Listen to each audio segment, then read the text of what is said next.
What's going on, everyone? Welcome back to another episode of the JT Sports Podcast. I'm your host, JT. On this episode, I want to give my thoughts on Josh Allen winning MVP because when I saw that Lamar Jackson wasn't MVP, I was shocked. I don't know about you, but I was shocked that Lamar didn't win MVP this year. And I feel like this was a pity MVP that Josh Allen received. I got some thoughts on this. Sam Darnold is receiving a little bit of interest from the Las Vegas Raiders. Would this be a good pickup? Is he worth the money that they will have to pay to get him? Five teams that you guys don't want Myles Garrett to get traded to. The NFL doesn't want these trades to happen. Is Joe Burrow ever going to get back to the Super Bowl? Because after watching Super Bowl 59, one big takeaway that I had is that for some players, you could get to that game one time in your career and never get back. So Joe Burrow, he might have already peaked on the Cincinnati Bengals. And there's a lot of buzz around this NFL draft prospect, Jaxson Dart, quarterback out of Ole Miss. I think he's being incredibly overhyped. But I want to lead this episode off with discussing the new chapter that the Chiefs dynasty is entering in and why things are about to get a little bit more difficult for them moving forward. Make sure that you smash that like button, subscribe to the channel, turn on post notifications if you're new so you don't miss when we drop new content. Remember, we are not just a YouTube channel. We are a podcast. You can find us on Apple, Spotify, Amazon, wherever you get your podcasts from. Links are down in the description. Pin, comment down below. Give us a 5-star review if you enjoy. And let's dive into it. We're entering a new chapter of the Kansas City Chiefs dynasty following their embarrassing loss to the Eagles in Super Bowl 59. And I think it's going to be a while before we see Kansas City back in the big game again. At least 6 to 7 years max, because what is being overlooked about Kansas City is how difficult their division is about to become over the next couple of years. You got Jim Harbaugh and Sean Payton, two accomplished coaches that have won at the highest of levels. Sean Payton has won a Super Bowl before. Jim Harbaugh, he's been to a Super Bowl, several conference championship games when he was coaching the 49ers.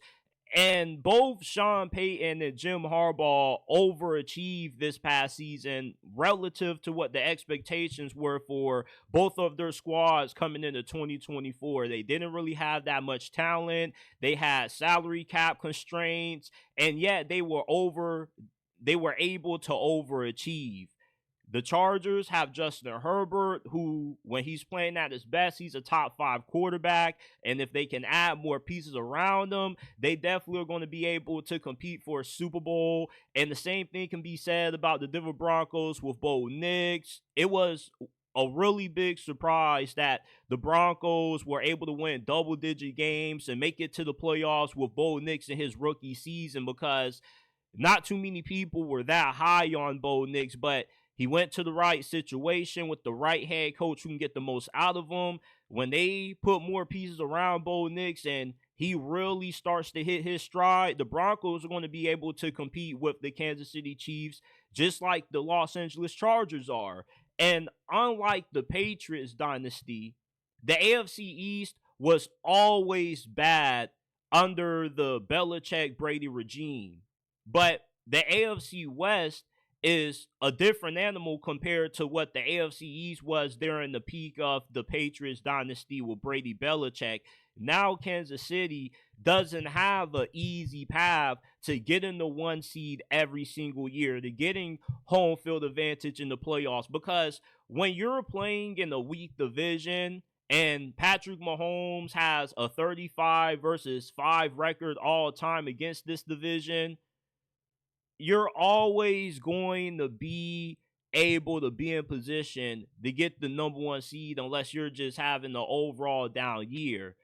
The AFC West now, with the Chargers and the Denver Broncos starting to emerge with promising young quarterbacks now, it's no guarantee that the Chiefs are always going to have that first round bye.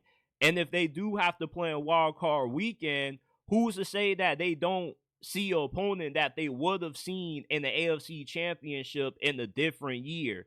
You know, what if they have to play the Bills or the Baltimore Ravens in the first round if they can't win the AFC West?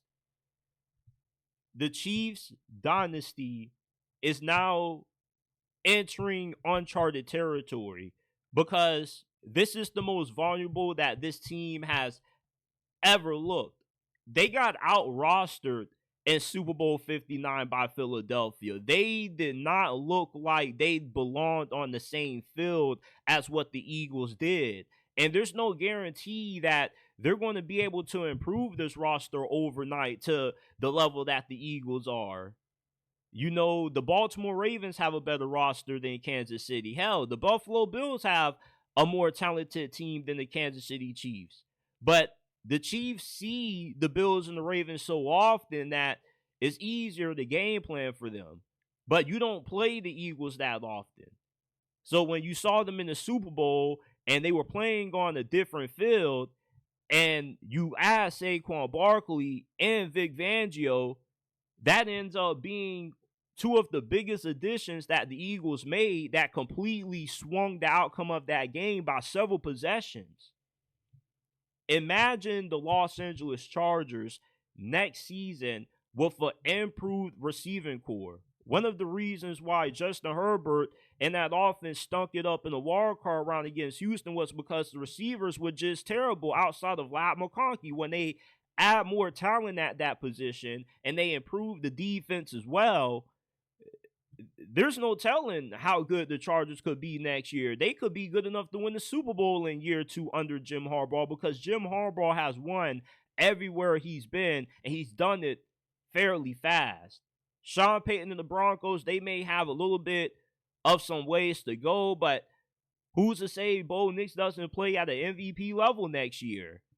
The road to the Super Bowl after this year or after this season is going to get incredibly tough for the Kansas City Chiefs. I think it's going to be at least 6 to 7 years from now until we see the Chiefs winning another Super Bowl, because remember, during the Patriots dynasty with Brady and Belichick, they had a pretty long stretch without a Super Bowl win. The Chiefs might get back to that game, but they might not win it. When I was watching the NFL Honors Award show last week and they announced Josh Allen won the MVP, I don't know about you, but I was completely shocked. I was speechless for about 5 minutes because I was just trying to process what the hell just happened, because I was expecting Lamar to be MVP3. How can you double up your previous MVP season? You have 41 touchdowns to 4 interceptions, one of the most efficient seasons that we've seen in the NFL since Aaron Rodgers won back-to-back MVP awards. And yet, Josh Allen, who has nowhere as good as numbers as what you have, ends up winning MVP. Lamar did have a better team than Josh Allen, but not by a huge margin as what is made out to be. Josh Allen had one of the best offensive lines in the NFL. The Bills had one of the best defenses in the NFL. And I would say Sean McDermott is a better coach than John Harbaugh, just because he's had more success in the postseason than what Harbaugh has had as of late. Let's not act like Josh Allen was carrying around a team full of scrubs. Khalil Shakur was a pretty good receiver. He's better than Rashad Bateman.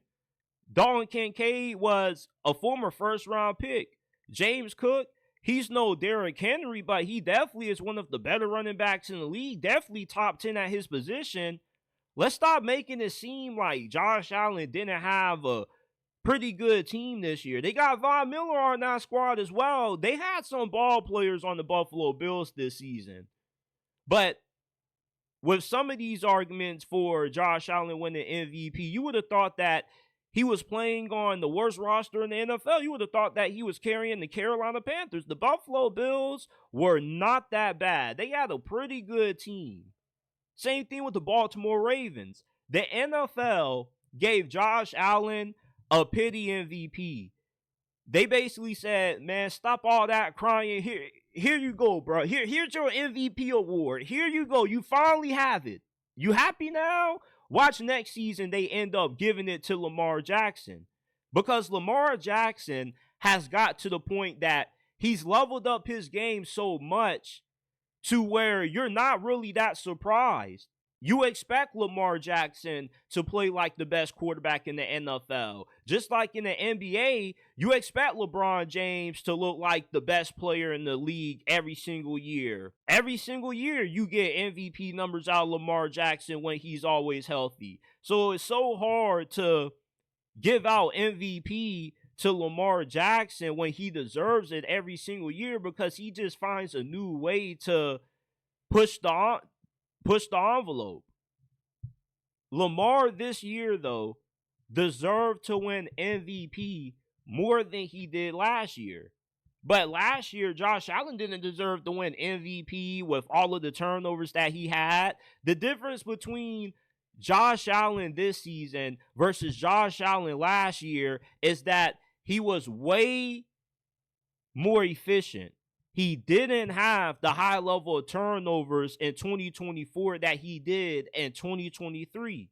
The turnovers that he had in 2023 hurt his MVP case. Lamar Jackson has been one of the better quarterbacks in the league when it comes to maintaining the high to low touchdown interception ratio. Lamar was the best quarterback in the NFL this year. The statistics back it up. The play backs it up. When the NFL Top 100 comes out that the players vote on, Lamar's going to be number one. Lamar is the most unstoppable quarterback in the NFL. Postseason success doesn't define the talent of a player. Just because you take Lamar off the Ravens and they still are a somewhat competitive team, the same thing can be said for Josh Allen. If you take Josh Allen off the Buffalo Bills, they're not going to be one of the worst teams in the NFL. They're too well coached for that to happen. You have a coordinator that's being interviewed for head coaching jobs, and Sean McDermott has more than showed that he's able to elevate the Buffalo Bills. The Ravens and the Bills are two of the best well-ran organizations in the NFL. If they lose their starting quarterback, they're still going to be competent football teams. We've seen the Ravens almost beat the Cincinnati Bengals in the playoffs without Lamar Jackson, with the healthy Joe Burrow. They had Tyler Huntley in that quarterback during that game one season. So the Bills and the Ravens, when it comes to the whole talent argument, Josh Allen had less than Lamar. It's not really a huge factor when it comes to determining who deserves MVP. Who was the better quarterback during the regular season? It was Lamar Jackson.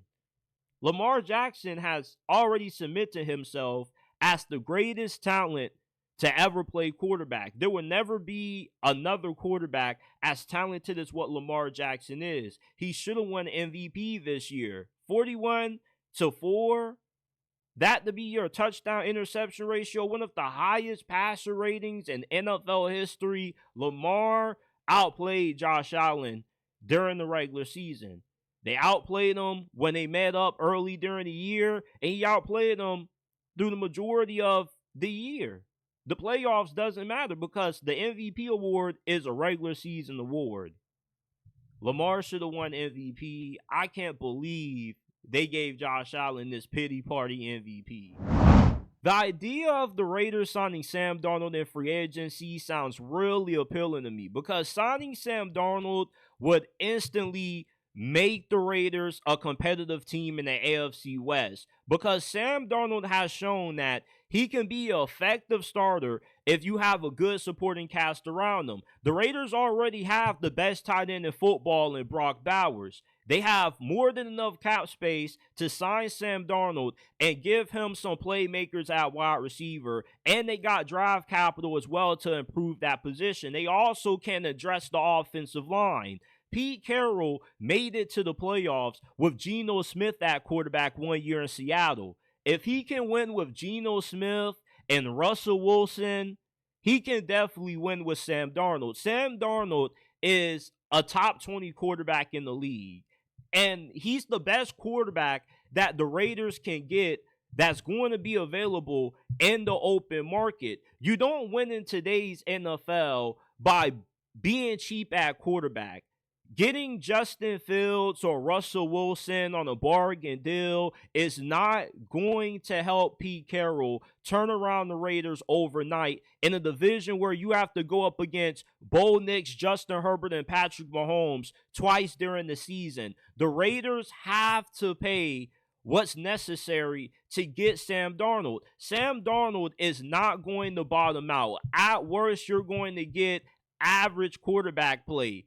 But consistently, Sam Darnold showed during his brief stint with the Vikings that he can be a top 15 quarterback. That's good enough for Pete Carroll to make the Raiders an instant competitor or instant team, or a team that can instantly compete for the AFC West next year, because the AFC West is kind of wide open. Kansas City has to improve their offensive line. The Raiders have to improve their offensive line as well. And we've seen how vulnerable the Chiefs looked this past season. It's just that they were able to find ways to sneak out wins. There's no guarantee that they're going to have that same level of luck next season.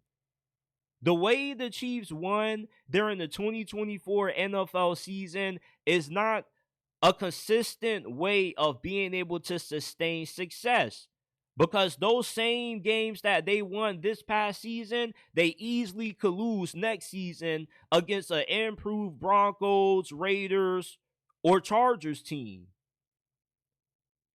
Getting Sam Darnold isn't a sexy move, but it's a move that would make the Raiders better instantly than what it would if they were to, let's say, trade up and draft Shedeur Sanders in this year's NFL draft. Shedeur Sanders makes the Raiders better long term compared to getting Sam Darnold if they were to go that route. But if the Raiders are truly trying to win as fast as possible, getting Sam Darnold gives them the best chance to pull that off. Sam Darnold is a better quarterback right now than Shedeur Sanders. Shedeur Sanders might not be that good right out the gate during his rookie season. He would be better during Sam Darnold, or compared to Sam Darnold over these next couple of years. But if you are trying to be a playoff team next season, you got to get Sam Darnold. If we are making the argument between him or drafting Shedeur and getting Aaron Rodgers, you could save money, but Sam Darnold's a better quarterback than Aaron Rodgers is at this stage of his career. And reuniting Russell Wilson with Pete Carroll, there's a reason why Pete Carroll got him shipped out of Seattle in the first place. And Russ is going to be on his third squad now in the last 3 years. Russ is not going to win you too many games in a competitive AFC West division. He's just not that good, and the offense that you have to build around him doesn't suffice to winning football.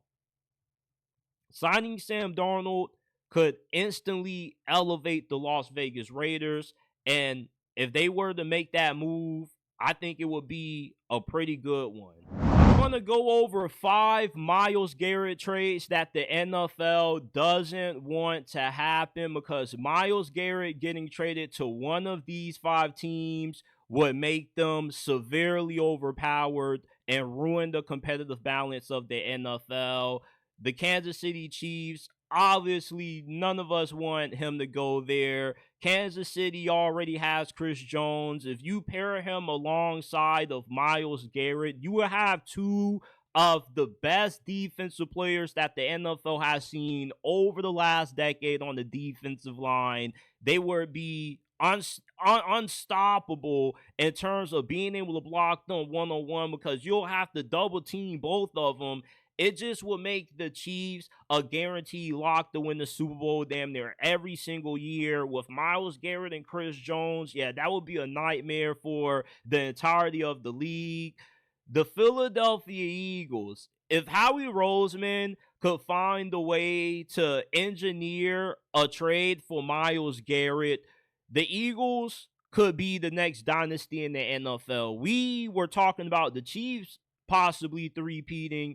If Myles Garrett were to get traded to Philly, they possibly might be able to three-peat, because they already have Jalen Carter, Josh Sweat, all kinds of young studs on that defensive line. You add Myles Garrett to the mix, along with what they have on that secondary, this might be a trade that could be on the level of Luka Doncic, because Myles Garrett to Philadelphia could make that franchise up there to what Kansas City has been these last couple of years. That's how dominant one player could make the Philadelphia Eagles. And they already have Saquon Barkley. And normally, you don't have players that have this kind of effect by just themselves on one team. Because normally in the NBA, a guy like Myles Garrett, an NBA comparison, would be the equivalent to what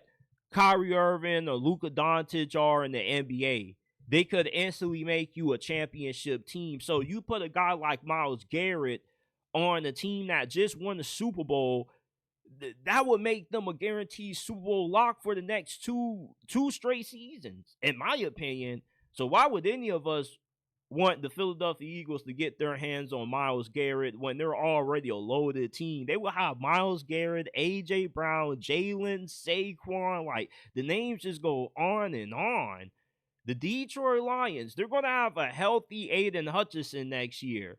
Aiden Hutchinson has already cemented himself as a top 5 pass rusher in the game. You really want to pair him up with Myles Garrett, the best in the game? This could be the best pass rushing duo in the history of the NFL, because before Aiden Hutchinson got injured last season, he was easily going to win Defensive Player of the Year. So him with Myles Garrett, I don't know how any team would be able to block that. That would be the equivalent to the Brothers of Destruction entering the NFL, just when it comes to getting after the quarterback. How about the Buffalo Bills? The Buffalo Bills at this point, when you have the ability to get a player like Myles Garrett, you go ahead and you do it, because you're just trying to find anything, one small addition that could push you over the edge to help you beat Kansas City. Myles Garrett is that missing piece. Myles Garrett could be for the Buffalo Bills what Saquon Barkley has been for the Philadelphia Eagles. You already are a Super Bowl caliber squad. Now you add a superhuman and Myles Garrett to the mix. Kansas City really is going to have their handfuls now, because to beat Kansas City, you have to outright just dominate this team. That's what the Buccaneers and the Philadelphia Eagles have done to take this team down to the Super Bowl. The only way you can beat Mahomes is if you don't give him a chance at all to win. And you just have to have an outright better team than him. Myles Garrett would make the Bills so overpowered to where the Chiefs wouldn't have a shot at being able to beat them. And Myles Garrett getting traded to the Las Vegas Raiders, none of us should want this to happen, because the Raiders will have the greatest defensive line in the history of the NFL if a Myles Garrett trade were to happen. Max Crosby with a healthy Christian Wilkins along with Myles Garrett what offensive line, what offensive coordinator, what opposing quarterback would want to see this? Who would want to line up against this? Before Christian Wilkins got injured last year, he was quickly becoming one of the 5 best interior defensive linemen in the game. He's always been one of the best run stoppers in the league. But now he has really started to elevate his ability to get after the quarterback. So now he's a jack of all trades kind of player. He can stop the run, he can get after the quarterback. Him, Myles Garrett, Max Crosby, holy cow. Nobody would be able to run the ball on the Las Vegas Raiders. You wouldn't have that much time to throw the ball. You probably would have 0.2 of a nanosecond to drop back and to throw it against a Raiders front with Myles Garrett, Max Crosby, and Christian Wilkins. Just listen to how disgusting the idea of that is. These are 5 teams that the NFL doesn't want Myles Garrett to get traded to. The harsh reality about the NFL is that you could make it to the Super Bowl in your second season and play 18 more years in the league and never make it back to that stage. That's how I feel Joe Burrow's career is going to play out as long as he remains the starting quarterback of the Cincinnati Bengals, because I don't think the Bengals are ever going to be able to make it back to the Super Bowl with Joe Burrow. Even though he is the Patrick Mahomes stopper, from this point on, Joe Burrow is always going to be at a talent disadvantage anytime the Bengals go up against any of the premier franchises in the AFC. Rather, if it's the Ravens, the Bills, the Chiefs, their roster is never going to be as good as any of those squads because they're going to be a top-heavy team. The majority of their cap space is going to be taken up by the money being spent to pay Joe Burrow, Jamar Chase, and either Trey Hendrickson or T. Higgins, whoever they decide to keep, if they can even keep both of them. And with so much money being spent to those 3, possibly 4 guys, it's going to put a lot of pressure on the Bengals to nail their draft picks, something that they haven't been able to do at a consistently high rate. If anything, they've consistently whiffed in the NFL draft on a handful of picks. Why do you think their defense was so bad this past season? And why their defense has steadily declined over these last couple of years? It wasn't all because of Anarumo falling off and offenses figuring him out. It also was because that year they went to the Super Bowl, you had guys like Von Bell, Jesse Bates, veterans that have been in the league for a while, high-end players. But over the last couple of years, you replace those high-end veterans, above-average veterans, with younger guys who haven't really been that good and you haven't been able to develop. As much as it pains me to say this, the Cincinnati Bengals have peaked with Joe Burrow as the starting quarterback. If Joe Burrow ever wants to have an opportunity to win a Super Bowl again, he has to demand a trade out of Cincinnati. They just don't have the money with what they're going to have to pay to keep Jamar Chase and to possibly keep either T. Higgins or Trey Hendrickson to get any more high-impact players in free agency. They have struggled on the offensive line for the last 6 years. They've done a poor job of drafting that position. The best offensive line acquisition they've been able to get has been Orlando Brown. And Armarius Mims looks pretty promising, but offensive guard is still a huge hole that you have to address. And with this organization doing a poor job of being able to draft and just them not having money to be able to invest heavily in free agency at premium positions, how is Joe Burrow ever going to get back to that stage again? It seems like that brief 2-year run that the Bengals had when they went to back-to-back AFC championships and they lost to the Rams Super Bowl was the peak of the Joe Burrow era in Cincy. That's the best that is ever going to get for him. Because moving forward with what they've had to pay him, unless he's willing to take a pay cut, which I don't know if he's bringing that up. He wants to keep everybody around. He wants to keep the posse together. If he's not going to take a pay cut, then how are the Bengals going to be able to put together this money to keep everybody, along with being good enough to suffice at other positions? They're not going to be able to do that. The Baltimore Ravens are always going to have a better team than Cincinnati because they always hit on their draft picks more than what the Bengals do. The majority of the Ravens' best players have been homegrown. They've drafted them and they've developed them, and then they've made some good free agency signings along the way.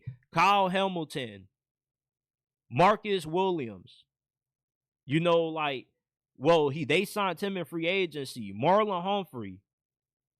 The majority of their best players, Lamar Jackson, they drafted. Rashad Bateman, Zay Flowers, Mark Andrews. The Bengals aren't that good at drafting compared to the Baltimore Ravens. And even the Steelers have a higher hit rate in the draft than what the Bengals do.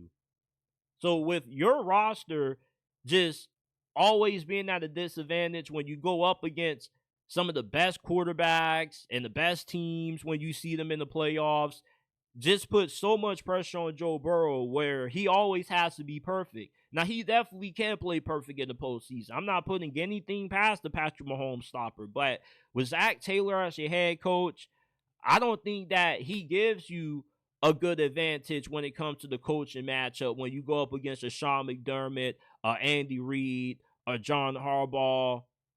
From this point out, yeah, the Bengals are always going to be high in the Super Bowl odds because with Joe Burrow and Jamar Chase, you always have a chance. But that 2-year run they had just seemed like the perfect storm. The best chance to win is when you have a young quarterback on a rookie deal and the majority of your best players on cheap deals. You had Jamar Chase on a rookie deal, T. Higgins on a rookie deal. A lot of players on defense were fairly young into their contracts. And now you look at what the Bengals look like compared to what they were when they went to the Super Bowl in 2021, year 2 of Joe Burrow. They don't have as many contracts that are favorable with guys that they're getting on bargain deals compared to now. It's just hard to see Cincinnati being able to get back to that game with Joe Burrow at the helm at quarterback. It just looks like they're going to waste another all-world talent at quarterback again like they did with Carson Palmer. But that's just the NFL. Ole Miss quarterback prospect Jaxson Dart is the most overhyped quarterback in this year's draft. There's been talk that he possibly could be a first-round pick and maybe get drafted before Shedeur Sanders. When I watched Jaxson Dart at Ole Miss, I didn't see a first-round quarterback talent. I saw him sold with Ole Miss playoff hopes on the line on the road against the Florida Gators. He turned the ball over in the most crucial moment of the game. He doesn't have good deep ball accuracy. And Lane Kiffin offenses don't produce NFL quarterbacks. Lane Kiffin, the quarterbacks that he has put in the league, haven't had that much success. Matt Barkley, Matt Corral. Jaxson Dart played in a quarterback-friendly system. Really dependent on RPOs, play actions. He didn't really do a good job of going through his progressions, working through his reads. He's not that good of an athlete. When he gets to the NFL, he's going to look like a marginal athlete compared to what he did at the collegiate level. I just don't see the hype with Jaxson Dart being a potential first-round pick in this year's draft. There is a high demand for quarterback, but a low supply of capable quarterbacks in the 2025 NFL draft. Jaxson Dart could possibly be overdrafted. And you could see a similar situation to where the Pittsburgh Steelers drafted Kenny Pickett. So if you are a team that needs a quarterback and you invest a first round pick into Jaxson Dart and the upcoming draft this year, you pretty much just threw away a first rounder because Jaxson Dart is not a quarterback worth investing first round capital into. Would I draft him in round 2 or 3? Absolutely. He could turn into a good developmental quarterback and 3, 4 years from now, maybe be a capable quarterback. But the amount of starting quarterbacks that you can find outside of rounds 1 increases by round. Round 2, round 3, round 4, the percentage that you're going to find the starting quarterback rapidly decreases as you progress throughout the draft. So getting a guy like Jaxson Dart in the second round, it sounds great that you can find maybe a diamond in the rough that can develop into a capable starter. But in today's NFL, you just don't find a lot of good starters outside of the first round. And I really don't see Jaxson Dart being a great quarterback in the National Football League. I just think he's a product of another quarterback friendly offense that produces great numbers in college. I don't really see anything that pops out to me that Jaxson Dart is going to be a great NFL quarterback. Shedeur is more accurate than Jaxson Dart and played on a worse team than what Jaxson Dart is. And he never costed Colorado games the way Jaxson Dart did against Ole Miss. Well, Jaxson Dart did for Ole Miss when they played against Florida this year. I don't view Jaxson Dart as a first-round talent in this year's draft, and he's really overhyped in my opinion.